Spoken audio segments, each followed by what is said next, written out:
सुभाष शर्मा पुनः आपके सामने हाजिर हूं वर्णमाला का तीसरा भाग लेकर के। और आज इस तीसरे भाग में जो हम चर्चा करेंगे उसमें हम बताएंगे कि व्यंजन क्या है, व्यंजन को हम कैसे परिभाषित कर सकते हैं। ये मैंने वर्णमाला के प्रथम भाग में भी बताया था। वर्णमाला के कौन कौन से हमारे उत्पत्ति के आधार पर भेद हैं और कौन कौन से हमारे उच्चारण के आधार पर भेद होते हैं। उसके बाद हम चर्चा कर सकते हैं शायद कि घोषत्व के आधार पर कौन कौन से वर्ण होते हैं, अघोषत्व के आधार पर कौन कौन से होते हैं और प्राणत्व में अल्प प्राण और महाप्राण वर्ण कौन कौन से होते हैं। तो चलिए मेरे साथ आगे बढ़िए और चलते चलिए बस।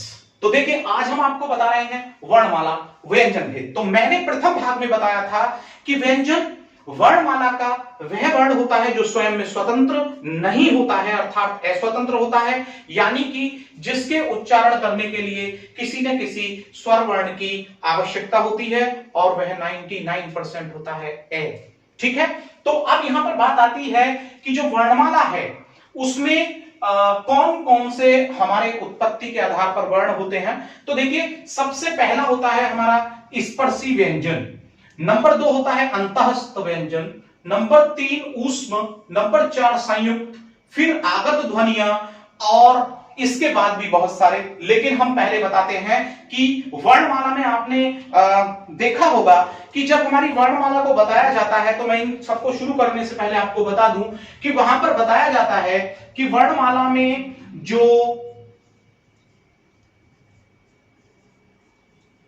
व्यंजन होते हैं उनकी संख्या बताई जाती है कितनी, 33। ठीक है, स्वरों की जो संख्या बताई जाती है वो बताई जाती है 11। तो आप इन्हें मिलाकर के कितना करते हैं, 44। जबकि आप जानते हैं कि कुल जो वर्ण होते हैं वो होते हैं 52। तो फिर वो कैसे होते हैं यहां पर 52, तो आज ये भी आपको बताया जाएगा कि कैसे होते हैं वो 52। तो चलिए सबसे पहले हम वर्णमाला के इसको अपूर्ण छोड़ते हुए चलते हैं कि वर्णमाला के जो उत्पत्ति के आधार पर हैं वो है सबसे पहला स्पर्शी व्यंजन। अब हम ये समझेंगे कि स्पर्शी व्यंजन क्या होता है। देखिए आपको पता है कि जब हम किसी भी व्यंजन वर्ण का उच्चारण करते हैं तो जो जिह्वा का जो भाग होता है, जो मुख के किसी न किसी भाग को स्पर्श करता है और उसके स्पर्श करने से जो वर्ण बोला जाता है वो कहलाता है आपका स्पर्शी व्यंजन। और देखिए मैं आपको ट्रिक दे दूं वर्णमाला याद करने की, कचोट तप, यानी कि कचोट तप कैसे कि क पूरा का वर्ग रखें, च वर्ग रखें, टे वर्ग रखें और ते और पे, तो ये हो गया कचोट तप। तो का, च, ट, त और प, यानी कि इसमें जितना भी आपका वर्ण आता है आप जानते हैं कि एक वर्ग जो होता है वो 5 अक्षरों के होता है। किसके होता है, एक वर्ग बराबर 5 वर्ण के होता है। तो जब हम यहां पर बात कर रहे हैं 5 वर्गों की, तो स्पर्शी व्यंजन हमारे कितने हो जाएंगे यहां पर 25, क, ख, ग, घ, ड़, च, छ, ज, झ और यही प, फ, ब, भ, म। ठीक है, इसके बाद हम बात करते हैं अंतःस्थ। और अंतःस्थ जो हमारे यहां पर व्यंजन होते हैं, अंतः मींस अंत में और स्तः मींस स्थित होते हैं, जो जिह्वा के अंतिम भाग से बोले जाते हैं, उन व्यंजन वर्णों को हम क्या कहते हैं, अंतःस्थ बोलते हैं। तो आप यहां पर समझिए कि जब प, फ, ब, भ, म आ जाता है तो आगे आने वाले जो 4 व्यंजन वर्ण हैं य, र, ल तथा व, ये हमारे क्या कहलाते हैं, ये हमारे कहलाते हैं अंतःस्थ।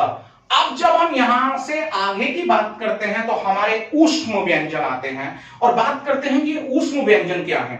देखिए जब हम किसी व्यंजन वर्ण का उच्चारण करते हैं और उसमें हम ज्यादा से ज्यादा ऊष्मा निर्गत करते हैं, यानी कि ज्यादा से ज्यादा ऊष्मा उसके साथ बाहर निकलती है, तो ऐसे व्यंजन वर्णों को हम क्या कहते हैं, ऊष्म व्यंजन कहते हैं। और वाके आगे जो आने वाले हमारे 4 व्यंजन वर्ण हैं स, स, श तथा ह, तथा नहीं लिख रहा मैं, ठीक है। अब ये जो हमारे कहलाते हैं ये क्या कहलाते हैं, ये हमारे कहलाते हैं ऊष्म व्यंजन, जिनमें ज्यादा ऊष्मा निकलती है। इसके बाद हम यहां पर बात करते हैं संयुक्त व्यंजन। तो हा के आगे जो हमारे 4 व्यंजन वर्ण हैं छ, त्र, ग तथा श्र, ये जो व्यंजन वर्ण हैं ये हमारे क्या कहलाते हैं, ये कहलाते हैं हमारे संयुक्त व्यंजन वर्ण। अब संयुक्त व्यंजन वर्ण जो होते हैं वो किस किस व्यंजन के मिलने से बनते हैं, तो मैं उन्हें समझाई देता हूं और यहां पर मैं आपको बता देता हूं संयुक्त व्यंजन के बारे में। पहले अब संयुक्त व्यंजन जो होता है हमारा, उसमें हमने सबसे पहले बोला कि सबसे पहला होता है हमारा श, फिर होता है त्र, फिर ग और फिर होता है हमारा श्र। तो ये कैसे बनता है इसे अब आपको देखना है। तो देखिए जब हम छह क्षत्रिय की बात करते हैं तो छह क्षत्रिय हमारा बनता है क, ये हलंत किसके नीचे लगेगा, जो स्वर विहीन होगा, और उसके बाद आ जाता है स षटकोण। तो क प्लस स के मिलने से क्या बनता है आपका श।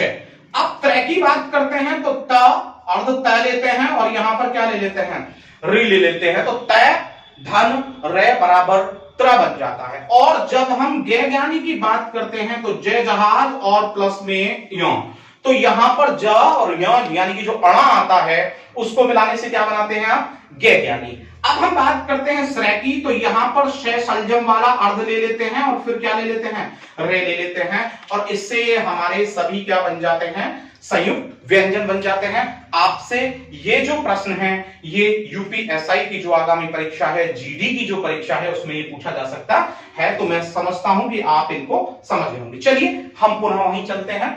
अब इसके बाद हम बात करते हैं कि आगत ध्वनियां कौन सी हैं, आगत व्यंजन वर्ण हमारे कौन कौन से हैं। देखिए इसमें जो हम रखते हैं, मैं यहां स्पेशली लिख देता हूं रेड इंक से, कि एक तो होता है ज और एक होता है हमारा फ। तो ज तथा फ, और इनमें हमें यहां पर लगाना होता है नुक्ता। और जानते हैं कि नुक्ता किसमें लगाया जाता है, कि जब हम किसी शब्द की रचना करते हैं लेकिन वो हिंदी में ना होकर के किसी अन्य भाषा में हम उसका इस्तेमाल करते हैं और उसे हिंदी में लिखते हैं, तो वहां पर वो क्या कहलाता है हमारा, वो वहां पर आगत ध्वनि के साथ यूज होने वाला। जैसे आप इस पर उदाहरण देख सकते हैं, मैं आपको यहां पर लिख करके बता देता हूं कि मैं एक यहां पर वर्ण लिख रहा हूं फूल, और जब मैंने यहां पर लिखा फूल और एक फिर से मैंने यहां पर लिखा फूल, तो देखिए यहां पर इसके नीचे जहां मैंने नुक्ता लगाया है, तो इस फूल से तात्पर्य है मूर्ख, क्योंकि ये अंग्रेजी का है, और हम जब यहां पर इसे लेकर के आए तो हमने इसका अर्थ क्या देखा, मूर्ख देखा। लेकिन जब हम इस फूल की बात करते हैं तो इससे तात्पर्य हमारा क्या निकल करके आता है, पुष्प। तो यहां पर ये जो है ये तो हमारा स्पर्शी में चला जाता है, लेकिन ये किस में चला जाता है, आगत में चला जाता है। आगत से तात्पर्य ही हमारा विदेशी से होता है। अब इसके बाद यहां पर लिखा हुआ है कि ये पंचमाक्षर क्या है। देखिए मैंने कहा यहां पर कि एक वर्ग में जो वर्ण होते हैं वो 5 वर्ण होते हैं। जैसे कि यहां पर का वर्ग यदि लिखा जाए तो का, ख, ग, घ और क्या हो जाएगा, ड़। तो यहां पर कितने आए ये निकल करके, हमारे 5 वर्ण निकल करके आए। तो इसी में जो हमारा 5वां वर्ण होता है वो हमारा क्या होता है, पंचमाक्षर। पांचमाक्षर, इसे हम अनुस्वार या अनुनासिक भी कह सकते हैं। ये मैंने वर्णमाला के प्रथम भाग में आपको पढ़ाया है।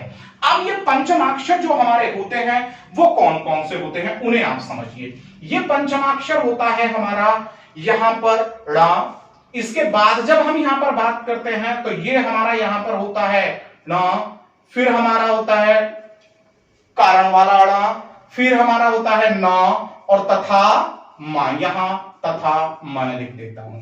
तो आप समझ गए होंगे कि किसी भी वर्ग का जो 5वां अक्षर होता है वो क्या कहलाता है, हमारा पंचमाक्षर कहलाता है, और इसी के अंतर्गत आते हैं हमारे अनुस्वार तथा अनुनासिक। अब यहां से हम आगे बढ़ने की कोशिश करते हैं। तो अब जब हम आगे बढ़ते हैं तो हम देखते हैं कि उच्चारण के आधार पर जो हमारे व्यंजन वर्ण हैं वो कौन कौन से और किस तरीके से बोले जाते हैं। तो उसने कहा कि बताइए दंतोष्ठ कौन कौन से होते हैं। देखिए सबसे पहली बात याद रखिएगा, हम अलग बताएंगे उनको कि कंठ कौन से होते हैं, तालवे कौन से होते हैं, मूर्धा कौन से होते हैं, ओष्ठ्य कौन से होते हैं और एक दंत्य कौन से होते हैं। चलिए इनको बताने से पहले मैं आपको उनको भी बता देता हूं। तो देखिए एक बार आप देखिएगा यहां पर, और यहां वो कह रहा है कि वर्ण का उच्चारण स्थान। तो देखिए यहां पर वर्णों का जब मैं उच्चारण स्थान लिख रहा हूं, उन्हें बताने से पहले कि उच्चारण के आधार पर, तो मैं और भी जो वर्ण है उन्हें भी आपको बता देता हूं कि वर्णों का उच्चारण स्थान कौन कौन सा होता है। देखिए मैंने कहा वर्णमाला को कचोट तप से याद कीजिए और उसमें एक ट्रिक लगा दीजिए। ये क्वेश्चन साइन हमने यहां बना दिया और इस क्वेश्चन साइन को आप ऐसे माने कि ये किसी मनुष्य का जो स्कल है, जो खोपड़ी है, हमने वो बना दिया है। और इसको आप ऐसे समझें कि देखिए हम किसी भी वर्ण को जब बोलते हैं तो उसे कहां से बोलने की कोशिश करते हैं? श्योर है कि हम जो बोलते हैं उसको कंठ से बोलते हैं। और कैसे कंठ होता है और कैसे ही क वर्ग शुरू होता है। तो जब हम यहां लिखेंगे कंठ है तो कंठ से कौन सा वर्ग बोलेंगे आप? का वर्ग कंठ से बोला जाता है। देखिए जब ध्वनि हमारी यहां कंठ से निकलेगी तो श्योर है कि वो कहां जाकर के रुकेगी? सबसे पहले तालव्य पर, उसके बाद स्कैटर होगी, छितरा जाएगी, या तो आगे जाएगी या पीछे जाएगी। तो देखिए जब कंठ से निकलेगी तो वो सीधी कहां पर पहुंचेगी? तालव्य पर पहुंचेगी। और क वर्ग के बाद क्या निकल करके आता है? च वर्ग। तो च वर्ग कहां से बोला जाता है? तालव्य से। इसके बाद हम बात करते हैं कि कुछ ध्वनि ऐसी होगी कि जो पीछे चली जाएगी और जो ध्वनि पीछे जाएगी उसे मूर्धा या मूर्धन्य बोला जाता है। क्या बोला जाता है? मूर्धा या मूर्धन्य। और च वर्ग के बाद क्या आता है? ट वर्ग। तो जो ट वर्ग है वो कहां से बोला जाएगा? मूर्धा से बोला जाता है। प्रिय विद्यार्थियों, प्रिय दोस्तों, अब इसके बाद कुछ ध्वनि आगे भी जाएगी और आगे जाएगी तो श्योर है कि उसे कौन रोकेगा? उसे रोकेगा दांत। और जब दांत रोकेंगे तो उसे हम दंते बोलेंगे। और दंते पर सीधी सी बात है कि कौन सी ध्वनि बनेगी? कचोट तक के चे टे। तो श्योर है कि हमारा यहां पर पैना आकर के क्या आना चाहिए? तय। और जो ध्वनि दांत भी नहीं रोक पाएंगे तो वो जाकर के रुकेगी आपकी कहां पर? ओष्ठ्य पर। और जब वो ओष्ठ्य पर रुकेगी तो वहां पर कौन सा वर्ग निकल करके आएगा? आपका प वर्ग। तो आप याद रखिएगा, मैं आपको स्क्रीन के सामने बता देता हूं। क वर्ग, च वर्ग, मूर्धा, ट वर्ग और उसके बाद जब हम आगे चलेंगे तो त और ट वर्ग। तो आप समझ गए होंगे कचोट तप के अकॉर्डिंग हम इन्हें कैसे समझेंगे। अब इसके बाद हम आगे बढ़ते हैं तो हमने कहा कि फिर ये बताइए कि ये तो हम समझ गए कि कौन सा हमारा कंठ है, कौन सा तालव्य है, कौन सा दंत है। लेकिन ये बताइए कि अब इसमें दंतोष्ठ्य क्या है? दंतोष्ठ्य वो होता है कि जब हमारा निचला होठ जब दांतों को स्पर्श करे किसी वर्ण का उच्चारण करने में, निचला होठ दांतों को स्पर्श करता है तो वो जो वर्ण है हमारे वो क्या कहलाते हैं? वो दंतोष्ठ्य कहलाते हैं। जैसे कि आप बोल करके देख सकते हैं वे आदि की हम बात करें, वे का जब हम उच्चारण करते हैं तो जो निचला होठ है वो दांतों को स्पर्श करता है, इसलिए उसे क्या कहेंगे हम? दंतोष्ठ्य। इसके बाद जब हम आगे बढ़ते हैं तो हम बात करते हैं वतर्स्य। अब ये वतर्स्य क्या होता है कि जिह्वा का जो ऊपरी भाग होता है उसका जो उल्टा भाग होता है, जो पीछे वाला भाग होता है, जब वो ऊपर के मसूड़े को स्पर्श करे, किसको स्पर्श करे? वतर्स मीन्स मसूड़े को स्पर्श करेगा तो वो श्योर है कि वो वर्ण क्या कहलाते हैं? वतर्स है। यानी कि जो जिह्वा का ऊपरी भाग है, जिह्वा की जो नोक है, उसके पीछे वाला भाग मसूड़े को स्पर्श करेगा तो वो किस प्रकार के वर्ण कहलाते हैं? नय, रे तथा लय आदि। ठीक है ना, ये वर्ण हमारे कैसे कहलाते हैं? याद रखिएगा, ये हमारे वतर्स यानी कि मसूड़े को स्पर्श करे जिह्वा का भाग। उसके बाद आता है उच्छित। उच्छित यानी कि जब जिह्वा का जो किनोर है उसका जो पिछला भाग है वो तालू को स्पर्श करने के बाद इतनी तेजी के साथ नीचे गिरे कि हम उसे रोके से नहीं रोक पाते हैं। तो ऐसे जो व्यंजन वर्ण हैं वो क्या कहलाते हैं? वो उच्चित कहलाते हैं। और उच्चित जो हमारे व्यंजन वर्ण होते हैं उनमें हम क्या रखते हैं? डा ढा। ठीक है ना, तो हमने यहां पर क्या रखा? डा ढा। इनको जो हम रखते हैं वो किस में रखते हैं? उच्चित में रखते हैं। तो आप यहां पर समझ गए होंगे कि ये उच्चित व्यंजन भी हमारे कौन से होते हैं। अब हम बात कर रहे हैं कि जब व्यंजन हमारे 33 है, जो हमने अधूरा छोड़ा था, स्वर हमारे 11 हैं, तो ये तो केवल 44 बैठते हैं, तो फिर ये 52 कैसे हुए? तो जब हम यहां पर इसकी 52 की बात करते हैं तो देखिए हमारे जो यहां पर अनुस्वार और अनुनासिक यानी कि जो अयोग्यवाह रहे, अयोग्यवाह। अब अयोग्यवाह प्लस संयुक्त। अयोग्यवाह आपको पता है कि 2 हमारे रहे अंग और आह, और संयुक्त हमारे रहे 2, तो 6 हो जाते हैं। तो यहां पर 44 और 6 जब हम करते हैं तो वो कितने हो जाते हैं, 50 हो जाते हैं। और उसके बाद जब हम बात कर रहे थे आगत ध्वनि की, तो जो आगत वर्ण है वो हमारे कितने हैं, वो हमारे 2 हैं हिंदी वर्णमाला में। तो 44 और 6 50 और 2 कितने हो जाते हैं, ये 52 हो जाते हैं। मैं फिर से बता दूं, व्यंजन 33 माने गए हैं, स्वर 11 माने गए हैं, अयुग्मवाह 2 अंग अह, और संयुक्त जो माने गए हैं वो 4 क्षेत्र गैस्त्र पढ़ा चुका हूं। आगत वर्ण 2 माने गए हैं, ज फ। तो इस प्रकार से जो कुल वर्ण हो जाते हैं वो कितने हो जाते हैं, 52 हो जाते हैं। तो मैं समझता हूं प्रिय दोस्तों कि आप जो ये हिंदी वर्णमाला में जो आपका व्यंजन के भेद हैं उन्हें बहुत अच्छे से समझ गए होंगे। इसके बाद हम और आगे चर्चा करते हैं और थोड़ा सा और हम अभी इस कक्षा को आगे लेके चलते हैं, क्योंकि मैंने कहा था कि मैं बाद में आपको बताऊंगा कि अघोष क्या है, घोष क्या है, अल्पप्राण क्या है, महाप्राण क्या है। बिल्कुल ट्रिक में बहुत जल्दी से आप इन्हें समझ लीजिएगा।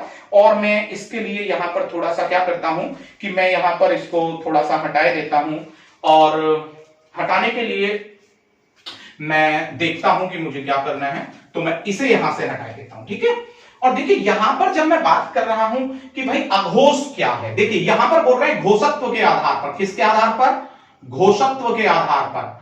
अगर वो पूछ ले घोषत्व के आधार पर कौन कौन से व्यंजन वर्ण होते हैं, तो घोषत्व के आधार पर 2 हैं आपके, और एक तो होता है अघोष और एक क्या होता है, सघोष। तो अघोष और सघोष वर्ण होते हैं किसके आधार पर, घोषत्व के आधार पर। और अब वो अगर पूछ बैठता है आपसे कि ये बताइए कि प्राणत्व के आधार पर कौन कौन से वर्ण होते हैं, किसके आधार पर, प्राणत्व के आधार पर कौन सा वर्ण है, कौन सा नहीं है, कौन कौन से होते हैं। तो ये भी आपको याद रखना है कि प्राणत्व के आधार पर जो वर्ण होते हैं वो एक तो होता है आपका अल्प प्राण और एक क्या होता है, महाप्राण। तो एक को हम रखेंगे अल्प प्राण में और एक को किस में रखेंगे हम, महाप्राण में, ठीक है ना। तो अल्प प्राण और महाप्राण जो वर्ण हैं वो कौन कौन से होते हैं, तो चलिए मैं उन पर भी अभी चर्चा कर लेता हूं, बड़ी आसानी से समझेंगे। एक वर्ग बराबर 5 वर्ण के होता है। तो यहां पर अघोष, अघोष में आप याद रखें 12 का पहाड़ा याद रखेंगे, 12 का टेबल 12 का पहाड़ा। तो अघोष में आप 12 को रखें, महाप्राण में आप 24 को, 12 एकम 12 और 12 दूनी 24 रखें। तो जब अघोष में आपने 12 रख दिए तो एक वर्ग बराबर 5 के है, 1 2 3 4 और 5। तो जब आप 12 यहां रख चुके हैं तो यहां क्या बचता है, 3 4 5।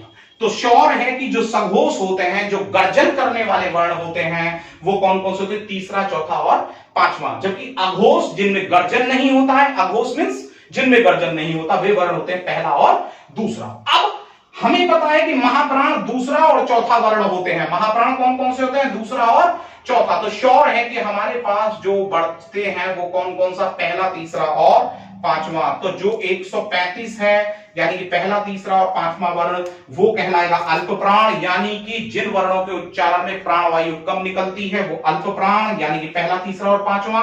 और जिन वर्णों के उच्चारण में प्राण वायु ज्यादा निकलती है उन्हें हम दूसरा और चौथा वर्ण कहते हैं और उन्हें ही महाप्राण भी कहते हैं। अब इसमें भी हमें यह समझना है कि अघोष में हमने रखा जैसे कि क, ख, तो हमने यहां क्या रखना है, घ, नहीं सॉरी, ग, घ, ड़, यही तो हम रखेंगे। इसी प्रकार से जब अल्प प्राण की बात होगी तो क, इसके बाद हम बात करेंगे ग और ड़, और यहां पर हो जाएगा ख और यहां पर हो जाएगा घ, ठीक है, ये आप समझे। अब बात निकल के आती है कि इनके अलावा भी तो कुछ वर्ण हैं जिन्हें इसमें रखा जाता है। अघोष वर्णों में जो आपके ऊष्म होते हैं, ऊष्म वर्णों को भी अघोष वर्ण में रखा जाता है और वो होते हैं स, तीनों स को रख दीजिएगा, और श, ये तीनों भी किस में रखे जाते हैं, अघोष में ही रखे जाते हैं, स श स। ठीक है, इसके बाद जो हमारे हमने बताए थे कि भाई जो हमारे अंतःस्थ होते हैं यारा लव, तो यारा लव को भी आप किस में रखते हैं, जो आपके सघोष होते हैं यानी कि जो घोष होते हैं उसमें आप क्या रखते हैं, यारा लव। क्या रखते हैं, य र ल और वा। और जो इसमें से है बचा उसे भी आप किस में रखते हैं, आप इसमें रखते हैं, किसमें, सघोष में रखते हैं। मैं फिर से बता दूं, अघोष वे वर्ण होते हैं कि जिनके उच्चारण में घोष यानी गर्जन नहीं होता। सघोष वो होते हैं जिनके उच्चारण में घोष होता है। अल्प प्राण वो होते हैं जिनके उच्चारण में प्राणवायु कम निकलती है, और महाप्राण वो होते हैं जिनके उच्चारण में प्राणवायु ज्यादा निकलती है। तो आप समझ गए होंगे कि 12 दूनी 24, अघोष में 12, महाप्राण में 24। तो अब जो बच रहा है आप उन्हें इन दोनों में रख देंगे, और जो हमारे स है वो भी अघोष में जाते हैं, और जो अंतःस्थ यानी कि यारा लावा और हैं उन्हें भी इसमें रखते हैं। तो प्रिय दोस्तों, आप व्यंजन वर्ण पर जितनी भी बारीकियां हैं उन्हें बहुत अच्छे से समझ गए होंगे, और इनको आप अच्छे से समझने के बाद अपने एग्जाम में, आपकी आगामी परीक्षाओं में बहुत अच्छे अंक अर्जित कर सकते हैं। कोई परीक्षा ऐसी नहीं होगी कि जिसमें इससे प्रश्न नहीं आएगा। अगर आपको ये वीडियो पसंद आई है तो इसे लाइक करें, शेयर करें, और इस पर कमेंट करना बिल्कुल भी ना भूलें, और हमारे टेलीग्राम चैनल पर इससे जुड़ी हुई अभ्यास को लें, और मैं जल्दी ही आपके सामने उपस्थित होऊंगा। तब तक के लिए नमस्कार, धन्यवाद।